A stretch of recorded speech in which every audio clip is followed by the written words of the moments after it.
हमारा आपसे केवल इतना निवेदन, इस पूरे श्रोता भाई बहनों से केवल इतना सा निवेदन है कि जिस भूमि को, जिस मकान को, जिस जमीन को, जिस जायदाद को आप बनाना चाहते हैं, जिस प्लाट को आप निर्मित करना चाहते हैं, कई कई घर ऐसे किराए के मकान में रहते थे तो अच्छे रहते थे, जब से घर बनाया प्रवेश करा तब से रो रहे हैं। 25 बार वास्तु शास्त्री वालों को बुला लिया, उसने यहाँ से सीढ़ी तोड़ दो, यहाँ से बना दो, यहाँ बाथरूम तोड़ दो, यहाँ से बना दो, ये पीछे से रास्ता कर दो, यहाँ से बना दो। ईमानदारी से कहना, पहले के समय में क्या वास्तु शास्त्री होते थे? नहीं। घर के बुजुर्ग कहते थे यहाँ कमरा बना दे बेटा, बेटा कमरा बना देता, यहाँ रसोई घर बना दे बेटा। घर के बुजुर्ग कहते थे वहां कमरा बनता था, घर के बुजुर्ग कहते थे वहां पर भोजन बनता था। उसके बाद भी उनके घर में शांति होती थी, फिर भी उनके घर में समृद्धि होती थी, लक्ष्मी की कोई कमी नहीं होती थी। कमाते कम थे पर ऐश की जिंदगी जीते थे, सुखमय जीवन जीते थे। आज के जमाने में बेटा कमा रहा, बहू कमा रही, पोता कमा रहा, पोती कमा रही, दादा कमा रहा, सारा घर कमा रहा है, उसके बाद भी सुख और समृद्धि और शांति नहीं है, उसके बाद भी आनंद की अनुभूति नहीं है, उसके बाद भी हमेशा रोना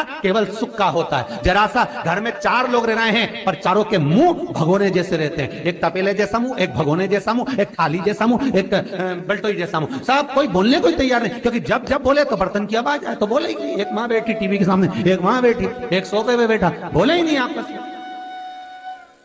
वो सुख गया का महाराज।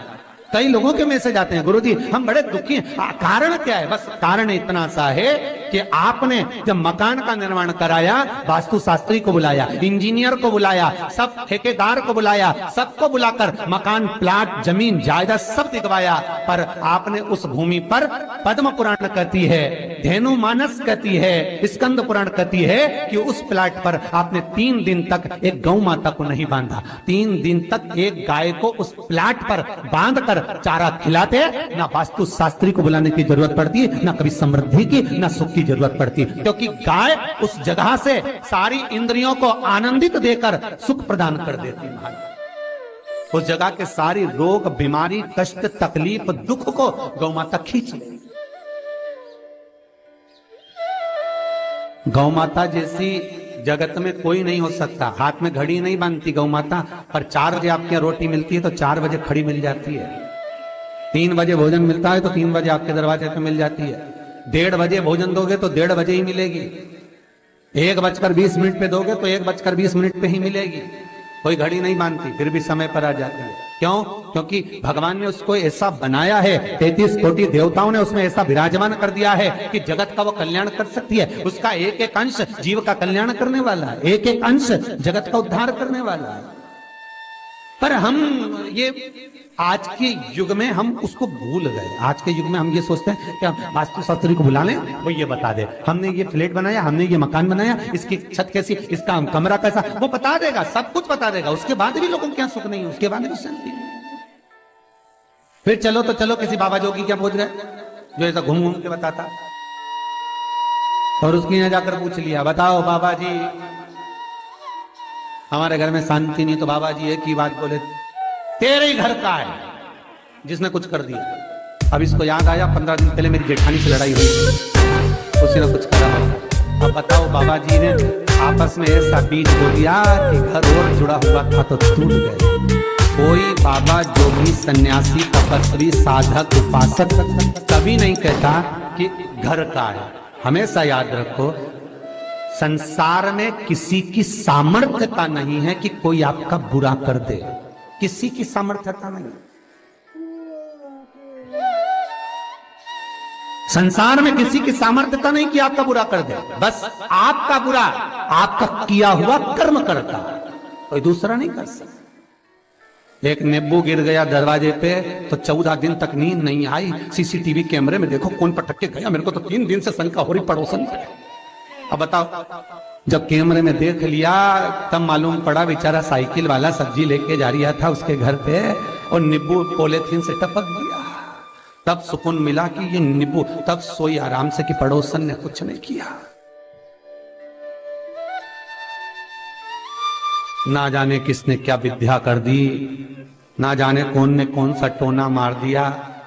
केवल एक दीवार ऐसी होती है जहां पर हनुमान जी का चित्र लगाया जाता है।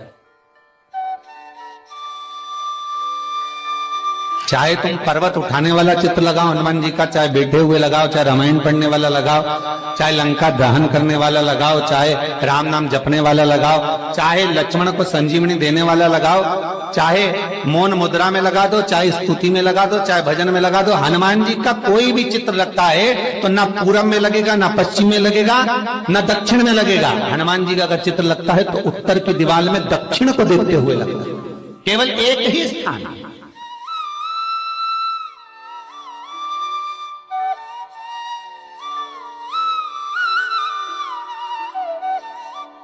जैसे पूर्वजों के चित्र को, पितरों के चित्र को, गए हुए हमारे जीवों के चित्र को दक्षिण में विराजमान किया जाता है, उसी तरह हनुमान को उत्तर में विराजमान कर कर दृष्टि दक्षिण में कर दी जाती है।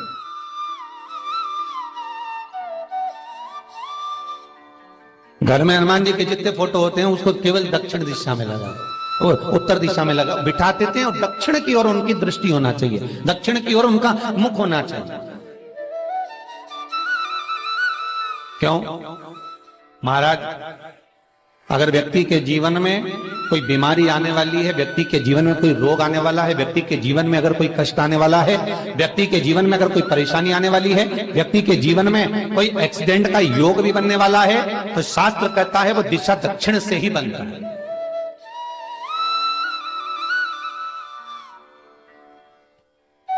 ये दक्षिण जो दिशा है ये यम की दिशा है। यहां संपूर्ण परिवार के साथ यमराज अपने आनंद में निवास करता है, यम दिशा। और जब हमारे घर में, हम ये नहीं करें कि आप हनुमान जी का फोटो लगाओ, हम ये भी नहीं करें, आपके घर में हो और आपने अगर विराजमान कर रखा है किसी दिशा में, तो हमारा तो निवेदन रहेगा, अभी तक आपने अगर जैसा रखा पर एक बार दिशा बदल कर देखना कि रोग, बीमारी, कष्ट, दुख, तकलीफ में आपको लाभ मिला कि ना मिला। हनुमान जी ने केवल दक्षिण दिशा की ओर अगर मुख कर हमने विराजमान कर दिया, फोटो ही विराज दिया। हम ये नहीं कहेंगे आपसे कि आप बाजार से फोटो खरीद के लाओ फिर लगाओ, नहीं, आपके घर में हो तो आप लगा दीजिए, आपके घर में हो तो विराजमान करें।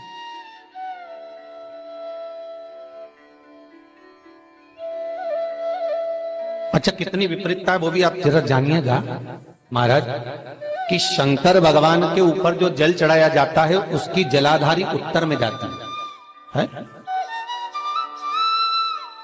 कई लोगों को तो आज भी तुलसी उतारना तक नहीं आता कि तुलसी का दल कैसे उतारा जाता है। कई जगह तुलसी के क्यारे के नीचे शंकर जी का शिवलिंग रख दिया जाता है। महाराज कहीं नहीं है ध्यान, बस चल रहा है स्मरण।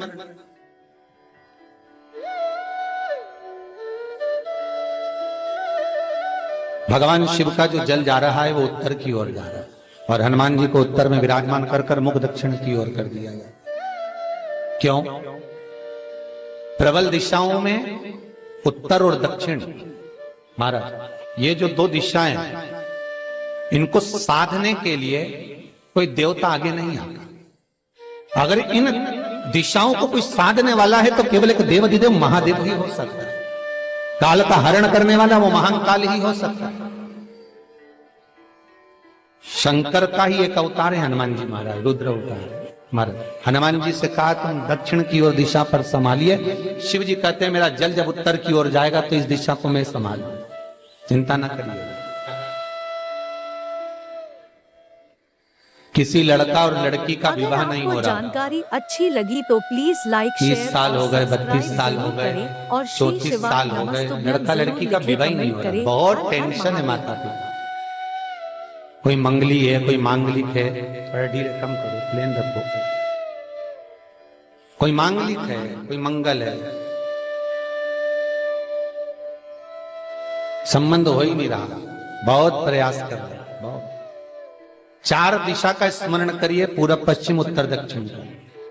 हथेली पर आटे का दीप लगाइए, घी भर लीजिए और 4 बत्ती उसमें अलग अलग रख लीजिए महाराज। थोड़ा सा पीला चावल हल्दी में कर उसमें डाल लीजिए। जो लड़का और लड़की का विवाह करना उसी के हाथ में देना है। और देव उठनी एकादशी के दिन, जिस दिन देवता उठेंगे, जिस जगह पर तुलसी शालिग्राम का आप पूजन करते हो, गन्ने के नीचे, ईख के नीचे, तुलसी का क्यारा रखकर पूजन करते, वहां पर भगवान शिव और भगवान नारायण का नाम लेकर उस दिए को रगवा दीजिए और वहीं पर हल्दी का तिलक उस लड़का या लड़की का कर दीजिए और उसके हाथ में थोड़ी सी हल्दी लगा दीजिए।